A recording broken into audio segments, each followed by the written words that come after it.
Buen día, la idea de este tópico es hacer una revisión de la clasificación inicial del niño o niña menor de 3 meses, según la estrategia IEPI. Es importante tener en cuenta que los niños y las niñas menores de 3 meses tienen un riesgo elevado de mortalidad frente a otros grupos etarios por distintas características. La primera, su edad; la segunda, la respuesta a las infecciones; la tercera, la alta posibilidad de tener un compromiso sistémico y un deterioro rápido; y el hecho de que tengan un esquema vacunal incompleto. ¿Y cuál es el primer paso en esa evaluación? El primer paso es interrogar cuál es la condición o problema del niño o niña y evaluar los signos de alarma o los signos de peligro. Entre estos signos de alarma tenemos si este paciente ha podido recibir leche materna, fórmula láctea, si tolera los alimentos o los vomita, cómo está su estado de conciencia, si está somnoliento, si está alerta, si ha tenido llanto incontrolable, si ha tenido dificultad respiratoria o apnea en las últimas 72 horas, así como convulsiones, movimientos anormales, si ha tenido fiebre o hipotermia, si ha presentado cambios de coloración en la piel o lesiones en la piel y si ha presentado deposiciones con sangre, porque todos estos condicionan signos de alarma. Si verificamos y hay presencia de estos signos de alarma, pues igual revisamos los signos vitales y claramente este paciente será clasificado como una enfermedad grave. Dentro de los demás pues cosas a evaluar en esta clasificación de enfermedad grave, tenemos la intolerancia a la vía oral, la alteración del estado de conciencia, la dificultad respiratoria, la presencia de convulsiones, como dijimos, el llanto inconsolable, las apneas, la cianosis, la fiebre, las lesiones en la piel, la distensión abdominal importante y la fontanela abombada deprimida con separación de suturas. Si por el contrario este paciente no tiene signos de alarma, pero documentamos que tiene alguna condición de riesgo, será clasificado como amarillo. Y ya vamos a ver un poquito más adelante cuáles serán esas condiciones de riesgo, antecedentes prenatales y perinatales que es importante tener en mente. Si el paciente no tiene signos de alarma, pero tiene estas condiciones de riesgo, se realiza el abordaje inicial teniendo en cuenta esas condiciones y se evalúa pues si requiere alguna atención específica y se integra con las rutas integrales de atención. Si no presenta signos de alarma ni tiene condiciones de riesgo, se clasifica como verde y se realiza el abordaje inicial de la condición actual. Se establece un plan de cuidado, se canalizan las diferentes rutas de atención y pues se está atento que no hayan pues otras condiciones de riesgo. Cuando hablamos de condiciones de mayor riesgo para la vida y la supervivencia en la primera infancia, son las que están descritas en la resolución 3280 y estas se pueden agrupar en varios grupos. Las condiciones perinatales o neonatales como el bajo peso al nacer, la prematurez, la hospitalización neonatal mayor a 7 días, el tener patologías perinatales significativas, el ser hijos de madres con alguna infección gestacional o perinatal con riesgo de malformaciones o el ser hijo de madre, por ejemplo, con complicaciones durante la gestación. El otro grupo de riesgo son las alteraciones de la salud del desarrollo, por ejemplo, los pacientes que tienen anomalías congénitas mayores o múltiples, como las cardiopatías, los pacientes que tienen sospecha de problemas del desarrollo infantil y también aquellos pacientes que tienen un tamizaje o estudio positivo para alteraciones congénitas y aquellos que tengan algún evento de interés en salud pública, pues también serán clasificados como pacientes con riesgo. El otro grupo de condiciones incluyen las condiciones crónicas y la discapacidad. Cualquier condición crónica, dícese neurológica, cardiovascular, respiratoria o metabólica, entrará en este grupo. Los pacientes que por algún hallazgo tengan alto riesgo de discapacidad o tengan discapacidad, por ejemplo, aquellos que tienen anotia, y los pacientes que requieren algún tratamiento con medicamentos de manera crónica también entran dentro de este grupo. Los pacientes que tengan antecedentes de hospitalizaciones recurrentes, más de 3 en el último año, o frecuentes o prolongadas, o que hayan necesitado estar en unidad de cuidado intensivo, también se clasifican acá. Y en el último grupo tenemos las condiciones sociales o familiares de riesgo, es decir, aquellos que por su condición social o familiar hay un riesgo pues en la evolución de ese paciente, hijos de madre con depresión postparto, hijos de padres que son consumidores de sustancias psicoactivas o cuyos padres tengan alguna patología mental o que sean niños acompañantes de mujer en privación de libertad en centro carcelario, niños con padres o hermanos con enfermedad catastrófica como cáncer, niños víctimas de vulneración o violación de derechos humanos, ya sea que tengan su proceso de restablecimiento de derechos o no. Los niños pertenecientes a un hogar en pobreza extrema o situación de calle, pues son pacientes mucho más vulnerables. Importante tener en cuenta que los niños pequeños tienen frecuencias cardíacas y frecuencias respiratorias diferentes a los de los niños más grandes, suelen ser más altas. Aquí tenemos una tabla de la herramienta clínica de primera infancia, donde podemos tener por rango y por grupo etario cómo son los valores normales. Por ejemplo, en un recién nacido hasta los 3 meses tenemos frecuencias cardíacas despiertos desde 85 hasta 190 como rango y dormidos entre 80 y 160. Y para la frecuencia respiratoria menores de 2 meses, entre 30 y 50, sería considerada una frecuencia respiratoria normal. Otros signos vitales a tener en cuenta, la saturación, que depende de la altitud sobre el nivel del mar, y la presión sistólica para definir si el paciente presenta o no hipotensión.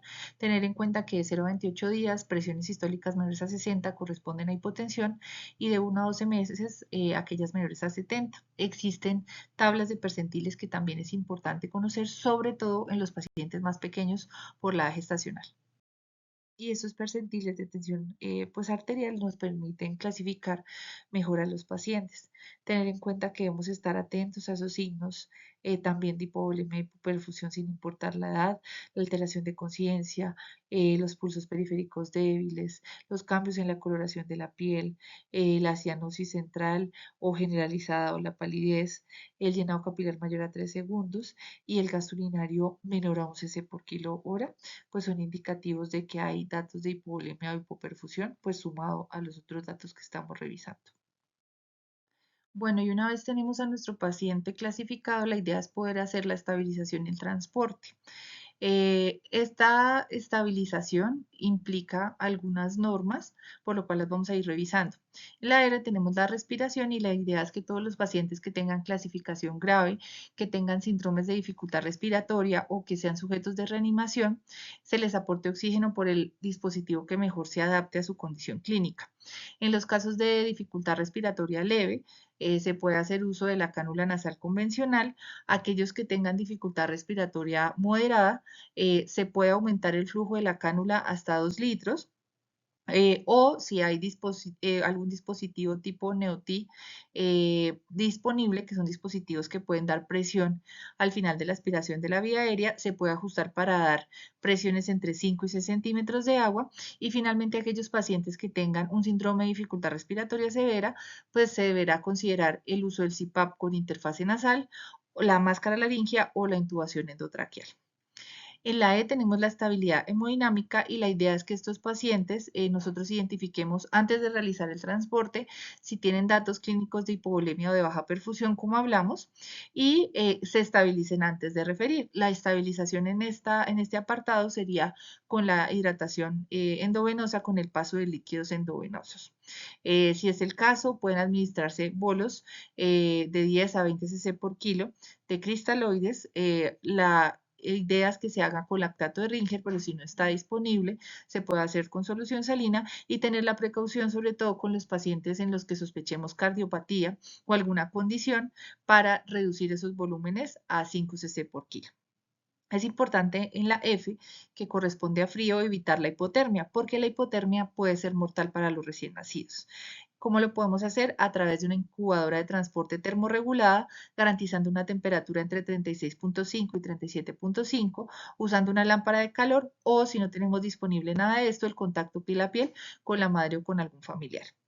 Y la I, hablamos de la información a los padres. La idea es que ellos estén informados de la condición actual, de por qué es necesario remitir o referir al paciente, escuchar los temores y preocupaciones y ayudar a solucionar los problemas que se pueda dentro de la parte de atención clínica.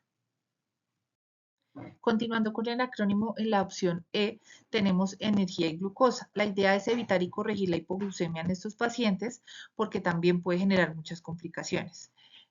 ¿Cómo se define? Como una glucometría menor a 60 miligramos por decilitro o una glicemia central menor a 50 miligramos por decilitro.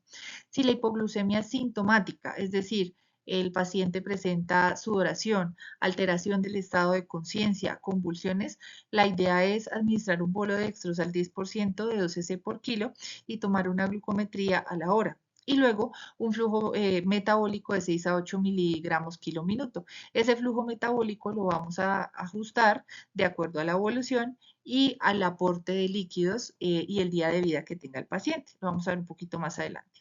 Es importante tener en cuenta que si no hay datos de hipoglucemia sintomática, se fomente la vía oral con la leche materna y estemos atentos a la evolución clínica. En la área tenemos el registro y la monitorización. Es importante tener en cuenta que hay que controlar cómo va la frecuencia cardíaca, la frecuencia respiratoria, la tensión arterial, la oximetría, usando siempre instrumentos que sean adecuados para la edad y verificando también los signos de perfusión, el llenado capilar, el estado de conciencia, la diuresis y los signos de dificultad respiratoria. En la A tenemos la administración de líquidos y medicamentos. Y la idea en este punto es que calculemos las dosis de medicamentos de acuerdo al peso y a la condición clínica y que estemos atentos de si se requieren o no laboratorios básicos para orientar el manejo. Como les comentaba anteriormente, la idea con los líquidos es que los recién nacidos tengan unos líquidos de mantenimiento que les garanticen un flujo metabólico entre 5 a 6, pero en los pacientes que tengan hipoglucemia será un poco más alto, de 6 a 8. La idea en los primeros días es hacer uso de dextrosa en agua destilada al 10% y según el día de vida será la cantidad de aporte de líquidos que tendrán estos pacientes. Por ejemplo, en los pacientes recién nacidos a término que se encuentran en su primer día de vida, líquidos entre 40 a 60 cc por kilo podrían ser adecuados pues para su día de vida y su edad. En cambio, por ejemplo, para pacientes neonatos pretérmino que pesen 1500, líquidos entre 60 a 80 cc por kilo día son más adecuados por las pérdidas insensibles. Aquí les presento las tablas que tenemos disponibles en la herramienta clínica para poder ir revisando de acuerdo a días de vida y a la edad o la edad gestacional al nacimiento de los pacientes. ¿Y cómo haríamos ese cálculo del flujo metabólico? Nos llega un paciente, por ejemplo, Daniel, de 2 días de vida. Él pesa 3 kilos y según sus días de vida, nacimiento término, el aporte hídrico sería de 80 cc kilo día. El total de líquidos, si multiplicamos 80 por 3, sería de 240 cc para 24 horas. Como vamos a administrar una dextrosa al 10%, la idea sería dividir esos 240 en 24 y nos daría un goteo de 10 cc hora. Si yo uso la fórmula que tenemos arriba, donde vemos que el flujo metabólico es igual a la concentración de la dextrosa que estoy usando, en este caso una dextrosa al 10, por la velocidad de la infusión sobre el peso por 6, vemos el cálculo del flujo metabólico. Entonces, aquí como les muestro, la idea es multiplicar concentración 10 por 10 del goteo dividido en 6 por el peso del paciente, que es 3, y nos da un flujo metabólico de 5.5 miligramos kilo minuto, que sería adecuado pues para este paciente. Tener en cuenta que a medida que avanzan los días de vida de los recién nacidos, se va a hacer necesario la adición de electrolitos. Y en este caso, como está descrito también en la herramienta, la idea es adicionar sodio entre 2 a 4 mil equivalentes por kilo día y al multiplicarlo nos da 12 mil equivalentes en el día y adicionar potasio, garantizando que este paciente esté orinando 6 mil equivalentes en total en el día porque tiene un requerimiento de 1 a 3 mil equivalentes kilo día. Para los pacientes que puedan requerir flujos metabólicos mayores o que no respondan al flujo metabólico, tenemos la opción de la dextrosa al 12.5% y acá les dejo un esquema de cómo puede prepararse. Recordar que la limitante que tal vez tenemos es tener la disponibilidad de dextrosas más concentradas al 25 o al 50 para la preparación. Entonces, digamos que es importante saberlo, sobre todo para las instituciones que sean un poquito más grandes, pero en primer nivel normalmente contamos es con dextrosa al 10%. Es importante tener en cuenta también que en los pacientes que se clasifican como graves hay una alta sospecha de que puedan tener un proceso infeccioso grave y hay una recomendación de inicio de antibióticos si estamos sospechando, por ejemplo, una sepsis. Los antibióticos de elección en este grupo etario serían la ampicilina y la gentamicina. Como alternativa, la amicacina si no está disponible la gentamicina. Respecto a la ampicilina, la dosis usual es de 50 a 100 miligramos por kilodosis por vía endovenosa y aquí tenemos una cosa muy útil en la herramienta y es que podemos ajustar el antibiótico de una vez según la edad gestacional y según los días de vida postnatales. Entonces, por ejemplo, tengo un paciente que tiene 34 semanas, que llega en clasificación grave, con fiebre, estoy sospechando que tiene una sepsis neonatal, puedo iniciar el antibiótico, en este caso a 50 o 100 miligramos kilodosis, para 0 a 14 días, si tiene 3 días de vida, cada 12 horas de intervalo. Entonces, esta es una de las cosas como útiles que tiene ahora esta herramienta online y es que permite también que hagamos uso de los cuadros. Si de pronto no queremos hacer el cálculo o nos cuesta, lo tenemos a la mano. Y esta tabla, misma historia, para la administración de la gentamicina, para también tenerlo en cuenta. Sabemos también que a veces el acceso venoso a un recién nacido es un reto, por lo que se ha propuesto también en la guía el uso de la ampicilina y la gentamicina para la primera dosis de administración intramuscular. Entonces la traigo acá a colación para que la puedan ver, la puedan conocer y sepan que es una alternativa que se ajusta a la dosis según la edad y el peso del paciente. Ahora, ¿cómo serían esas normas de estabilización y transporte para la referencia de los pacientes de 1 a 3 meses? La idea es seguir también nuestro esquema Refiera. En la R tenemos la respiración y si tenemos un paciente con clasificación grave, con dificultad respiratoria, pues garantizar este dispositivo de oxígeno que se adapte mejor a la condición.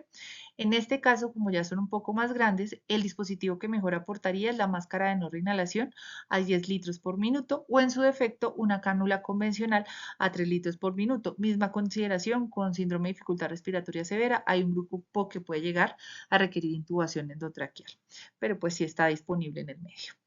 En la E tenemos la estabilidad hemodinámica. Debemos checar que el paciente no presente datos de hipovolemia o baja perfusión antes del traslado y si lo presenta, estabilizarlo antes de referirlo, como hablábamos con bolos de lactato de Ringer o solución salina de 10 a 20 cc por kilo del bolo. Si no se cuenta con acceso venoso, pues recordar que se puede hacer uso de la intraósea ya para esta edad y precaución pues con los pacientes que tengan sospecha de disfunción miocárdica, cardiopatías y desnutridos. En estos casos es mejor hacer uso de las sales de rehidratación por la sonda nasogástrica a volúmenes de 75 a 100 cc por kilo en 4 a 6 horas. Respecto a la F, misma consideración, evitar la hipotermia. Niños pequeños tienen menor control térmico y tienen más riesgo de complicaciones por la hipotermia. Y en este grupo, pues entran a ser muy importantes los pacientes con desnutrición. La idea es que si en este caso, pues no tenemos incubadora pues, por la edad y por el peso, hagamos contacto piel a piel con el cuidador o el familiar y sobre todo en los pacientes que tengan prematurez o que tengan bajo peso. Respecto a la información a los padres, informar la condición actual, la necesidad de la referencia, a lo que hablábamos de escuchar temores y preocupaciones y ayudar a solucionar en lo posible los problemas que vayan surgiendo relacionados con la salud del niño y en el entorno, lo que pueda ser solucionable. Respecto a la E, evitar y corregir la hipoglicemia. Y se considera hipoglicemia una glucometría menor a 60, una glicemia central menor a 50. Tratar las hipoglucemias sintomáticas con vuelos de dextrosa al 10% a 12 cc por kilo y la toma de la glucometría control y el flujo metabólico, como hablamos. Fomentar la vía oral si es posible, el paciente tolera con leche materna. Hacer el registro y monitorización de lo que hablábamos de todos los signos vitales y de los signos de perfusión y siempre usar instrumentos adecuados para la edad y en administración de líquidos y medicamentos, pues hacer el cálculo de medicamentos por peso y definir la toma de laboratorios, tener en cuenta que ya a partir de esta edad, pues hacemos uso del Holiday Cigar, es decir, el cálculo de líquidos basado en el peso, en este caso de 1 a 10 kilos, de 100 cc por kilo en 24 horas. Respecto al abordaje del niño menor de 3 meses, es importante tener en cuenta que se pueden presentar múltiples patologías, motivos de consulta, motivo por el cual en la herramienta clínica, que es la actualización de IEPI, tenemos disponibles protocolos específicos para ese abordaje.